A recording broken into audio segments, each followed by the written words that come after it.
Hi there, welcome to this Moonstruck Knits video. I'm Natasha and I'm excited to share my Bloem sweater with you.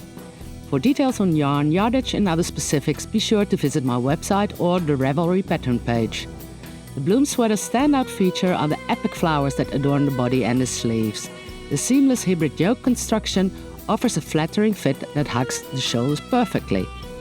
In this video, I'll share tips and tricks for working the yoke. The Bloem sweater is worked bottom up and in the round up to the shoulder saddle, which extends over the back. Now let me show you. Here's the left saddle already completed with a double line of contrast color stitches where it's attached to the front and the back.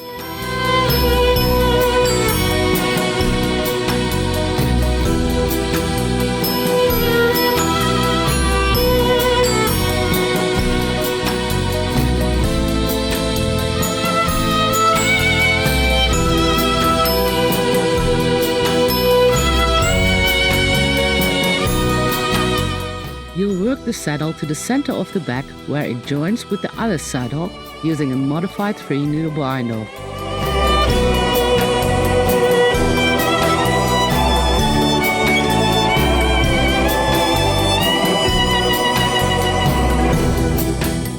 The saddle shoulder is worked flat using the former sleeve stitches and is attached to the front and back by working decreases.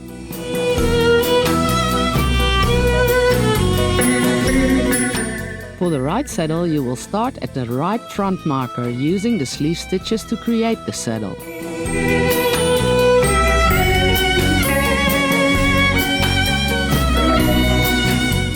First, I will slip the front stitches until the marker.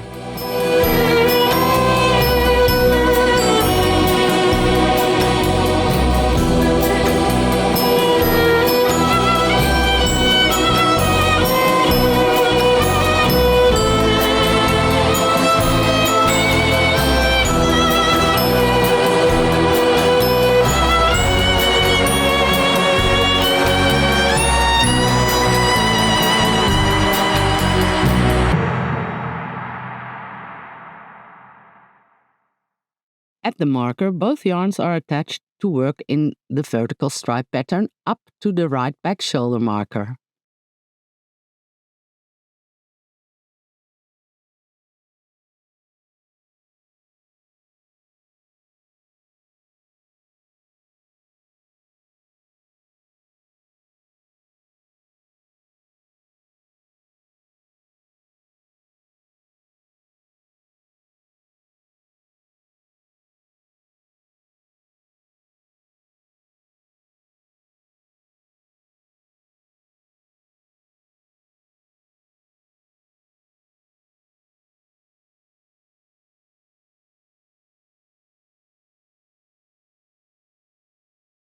My contrast color, pink, is my dominant color, so I strand that under my main color, which is the green. The non-dominant color, the green, is stranded over the dominant color.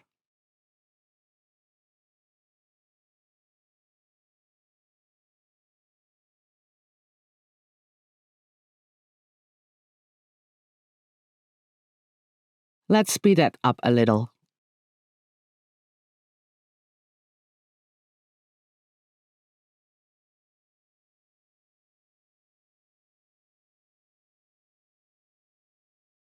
Before attaching the shoulders to the back with a decrease, I will need to twist my yarns to avoid holes above the double line of pink stitches.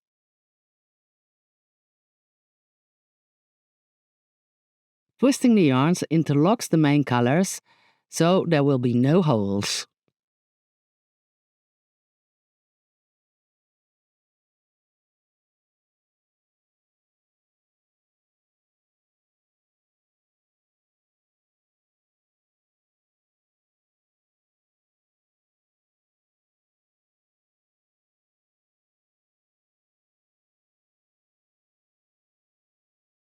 To do this, place the green strand over the pink strand.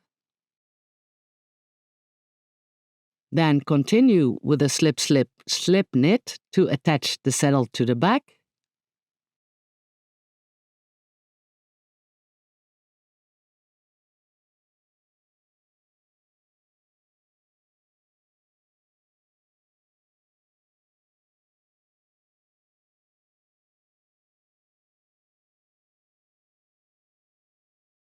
Now let's do a wrong side row. On the wrong side rows, you purl in pattern. This is easy with the simple vertical stripe pattern. Just purl the main color stitches with the main color and the contrast color stitches with the contrast color.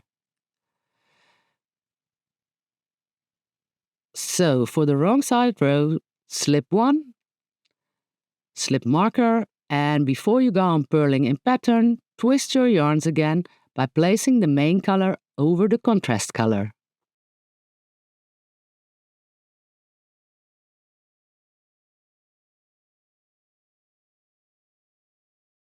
When you start purling, remember to strand the dominant color under and the non-dominant color over.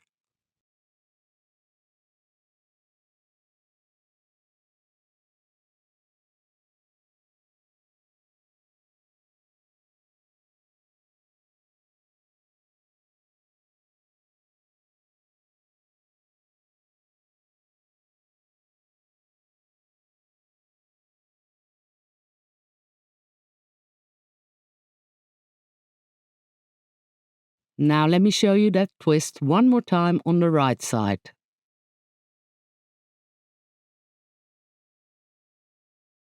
Here we go. Work in pattern to marker.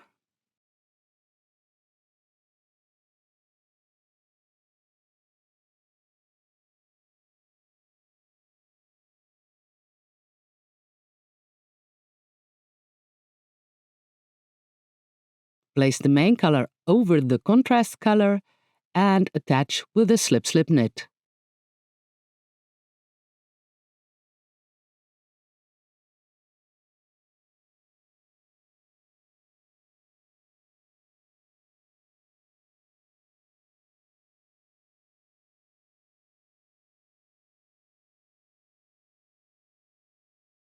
And this is what it looks like after you worked a few rows like this. As you can see, there are no holes above the double line and it looks clean and neat. Due to the decreases used to attach the saddle, there may be some looseness between the two contrast color stitches, but if you're using a non-superwash yarn with a high wool content, these stitches will stick together more after washing and wearing. If you find yours too loose, you can easily weave them together on the wrong side or redistribute some of the slack among the neighboring stitches. I hope you found this tutorial helpful and that you'll have fun creating your own Bloem masterpiece. Here's to happy knitting, and who knows, we might cross paths again for more creative, yarn-filled adventures. Bye now!